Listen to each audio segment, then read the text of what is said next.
semuanya. Udah lama ya kita nggak bertemu. Gimana nih kabar kalian? Semoga kalian selalu dalam keadaan sehat ya. Walaupun di rumah, tetap dong harus menjaga kesehatan agar terhindar dari berbagai virus, bakteri, jamur, dan lainnya yang dapat menyerang tubuh kita. Oke? Nah, di video kali ini kita mau ngapain ya? Tentu dong kita mau belajar, walaupun di rumah kita harus tetap belajar ya, biar pintar. Oke? Nah, tapi sebelum kita belajar, alangkah baiknya kita berdoa dulu ya. Semoga apa yang kalian dapatkan dari video ini, pembelajaran online ini, dapat bermanfaat bagi kita semua. Oke?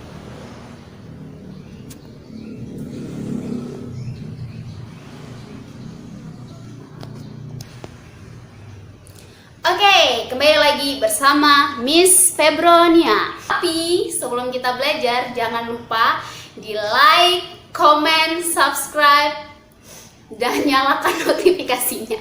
Oke, bercanda ya, bercanda. Oke, hari ini di video kali ini kita akan belajar tentang salah satu indera di tubuh kita, yaitu indera pendengaran ya, yaitu berupa telinga. Oke, kita langsung masuk aja ya ke materinya.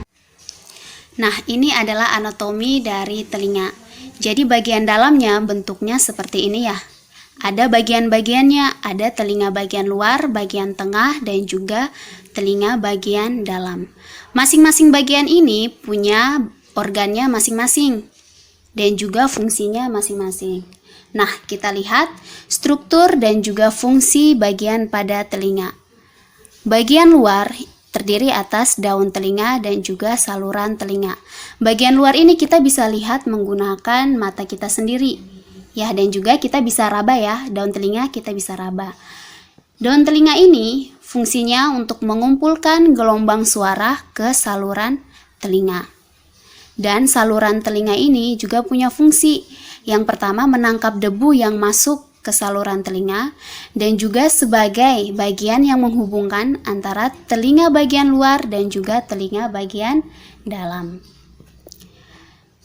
Kemudian bagian tengah itu juga terdiri atas gendang telinga atau biasa disebut dengan membran timpani dan juga tulang telinga. Nah, tulang telinga ini ada 3 bagian yang disebut dengan malleus, incus, dan juga stapes, atau kalian bisa singkat saja dengan MIS.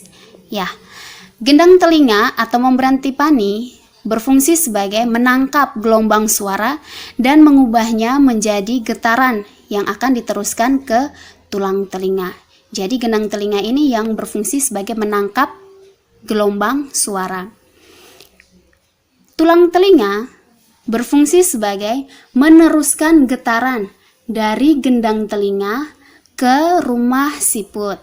Ya, meneruskan getaran dari gendang telinga ke rumah siput.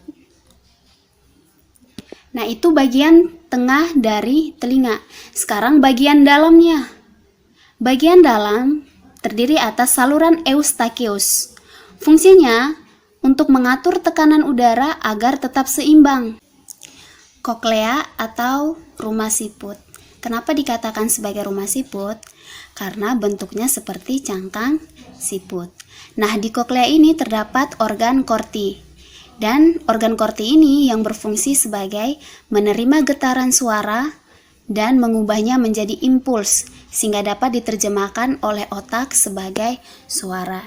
Jadi, getaran yang masuk ke dalam telinga itu akan diubah menjadi impuls. Nantinya bisa diterjemahkan oleh otak. Nah, itu bagian-bagian dan juga organ-organ pada telinga. Nah, mungkin kalian bertanya-tanya nih, gimana caranya kita bisa mendengar? Nah, cara kita bisa mendengar yang pertama sudah pasti harus ada yang namanya suara. Kemudian, gelombang suara ini akan ditangkap oleh daun telinga dan dibawa ke saluran telinga dan dapat menggetarkan gendang telinga. Setelah itu, gelombang suara ini dapat diterima oleh tulang telinga tulang telinga ini terdiri atas MIS, yaitu malleus, incus, dan juga stapes. Dan nantinya akan dibawa ke rumah siput. Nah, nantinya di rumah siput ini punya yang namanya organ korti. Yang tadi ya, organ korti ini yang berfungsi sebagai menerima getaran suara yang dapat mengubah menjadi impuls sehingga dapat diterjemahkan oleh otak sebagai suara. Setelah dari organ korti baru ke saraf. Nantinya akan diolah ke otak. Nah, itu dia pembelajaran kita tentang telinga. Semoga video kali ini dapat bermanfaat bagi kita semua. Dan sampai ketemu di video pembelajaran selanjutnya. Bye!